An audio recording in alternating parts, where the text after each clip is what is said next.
Well over 100,000 people come into London Transport canteens every day. They come at all hours, for they take their meal breaks when they can. A good meal, well cooked and pleasantly served, helps a man to do his job efficiently. That's what the canteens are for. But what lies behind that plate of food that's now doing the bus conductor so much good?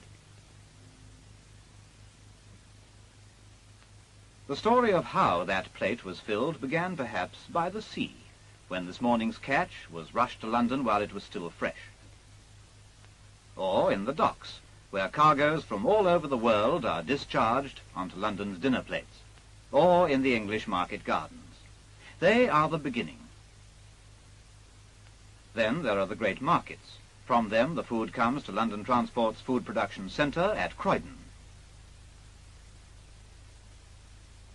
Here the food is delivered in bulk. And here it is broken down into manageable amounts, joints instead of carcasses, rashers instead of sides of bacon. Croydon doles out the supplies, and they are weighed, allocated, and checked down to the last ounce.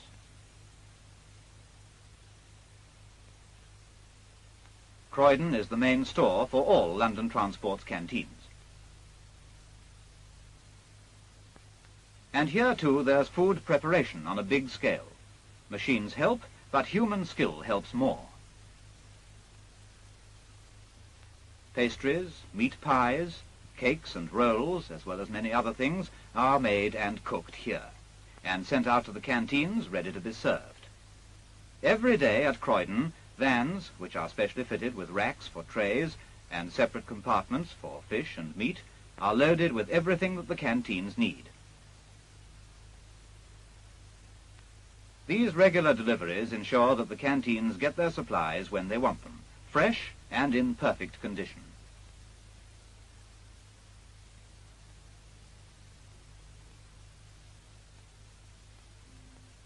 The canteens. There are nearly 200 of them. They range from great canteens at the works, catering for hundreds at a time, to small ones for just a few people. There are mobile canteens which serve out-of-the-way spots. There are vans which take a hot meal to men on jobs which even the mobiles can't reach. The canteens need trained staff. At the Baker Street Training Centre there are courses which prepare people for their new jobs or for promotion in the canteen service.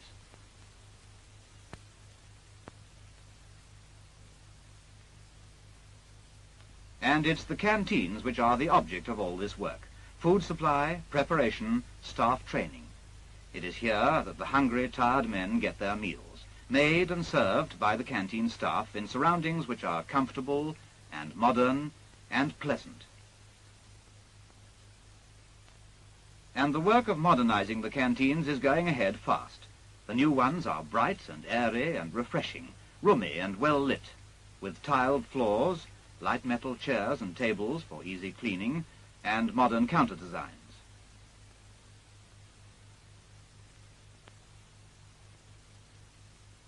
And behind the scenes, where the work is done, they're just as good. These new canteens are designed to make things easier for the staff who work in them. But what about the other side of the picture? I've been 10 years in canteens, 8 of them in this one. It's lovely now since it was done up, but some of you may be going to an old canteen.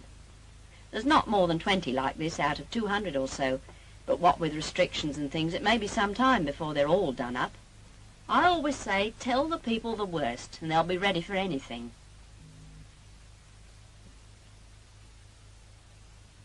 For instance, in 1 or 2 places, there are rough old floors like this. You can do them with a mop and bucket, but I like the good old-fashioned way. The new floor will be tiles when it comes, but you've got to do the best job you can, haven't you? There are other problems, too. Some people in the past seem to have had some very funny ideas about where to put a stove. Or perhaps they never needed to open their oven door to see how the dinners were coming along. For this steward, though, it's all in the day's work. He's got used to it here, and so have the girls. It's a funny thing, but some of these old canteens are the friendliest, in spite of the difficulties. There always seems to be the chance of a laugh or a joke. These crews are sitting in one of the smallest canteens we've got. You may have thought the old canteen looked cramped, but what about working in this one? Well, it wasn't even built as a canteen. It used to be an old lock-up garage which has been converted. They've done the best they can with it, but the kitchen is so small you can only just turn round. From that small oven, the cook has to turn out 40 or more hot meals a day. You could have a bigger oven, of course, but then where would you put the cook? The crews come in at all hours of the day, some for a hot meal, some just for a cup of tea. But there's company, you know, in a small canteen. The men'll spare a minute to have a word with you. In fact, they treat the canteen more like home, and they even remember you when they're on holiday. I've always found that a smile makes work seem lighter, and a friendly word goes a long way. But whether the canteen is an old-fashioned one like this, or in a modern building like this, it's in a small canteen you realise how useful your work is, and how much it must mean to the crews to be sure of a square meal and a rest whenever they get the chance. Now there's another thing. When you're doing your training, you'll find everyone helpful and friendly. But then Baker Street is a training centre, and it's the instructor's job to look after you. They show you what to do and how to do it. And when it's time for you to leave for one of the canteens, you'll get a cheerful send-off.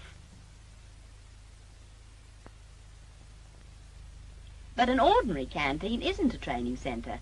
So if on the day you get to your first post you feel a bit lost, don't let it worry you. They'll be matey enough as soon as they know you've come to work with them. Just take things as they come and have a bit of a look round.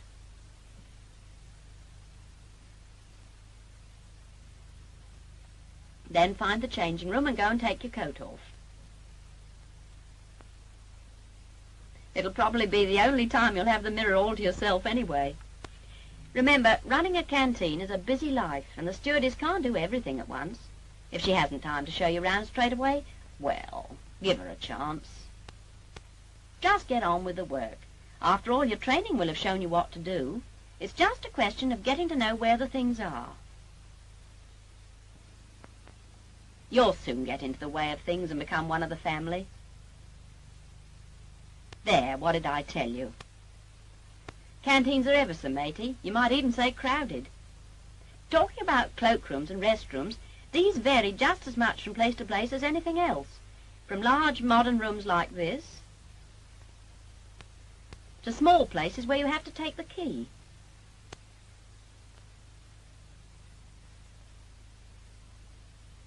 There are one or two places with showers, while in other spots there's a crush to wash your hands.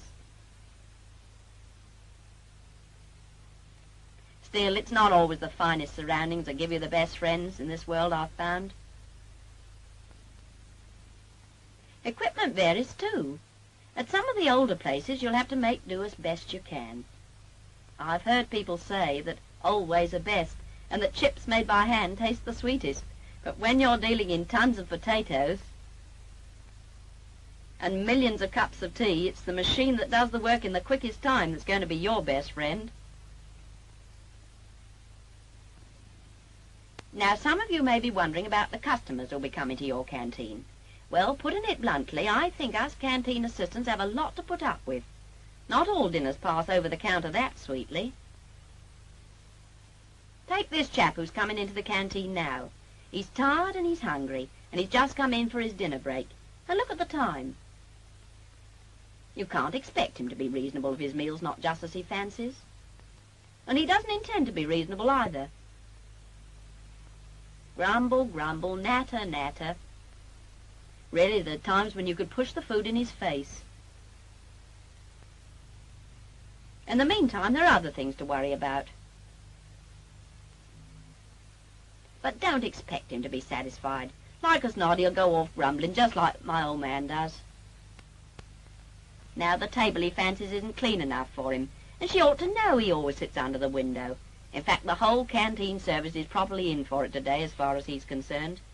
Never mind what he says. Let him talk and get it off his chest. A soothing word at the right time will work wonders. Anyway, he won't be really happy until he's got his dinner inside him. You've got to remember, too, that he very likely is tired. Driving a bus in London's traffic's not my idea of a rest cure. It's much the same for the other workers, those who do the 1,001 jobs that help to keep London transport going, day and night, all the year round. So because the transport jobs never stop, you're going to get customers who work strange hours and people who are just tired out. Some people, when they're tired, can sleep. Some just natter. Well, I never. Just look at him now. You'd say he was thinking of going up for another helping, but it's simply that he's got what he fancied in the end. Now it's inside him, he'll feel a different person altogether, and by the look of things, the washing up's going to be an easy job. A chat with his mates, or maybe a game of dominoes, and he'll be off to take over his bus again as though nothing had ever happened, and at least you can say that he went away satisfied. So you see, by coming into Canteens, you're taking on a useful job. Whether it's a large canteen, or a small one, a new canteen, or an old one, handwork, or machinery, the men need food, and so they need your help.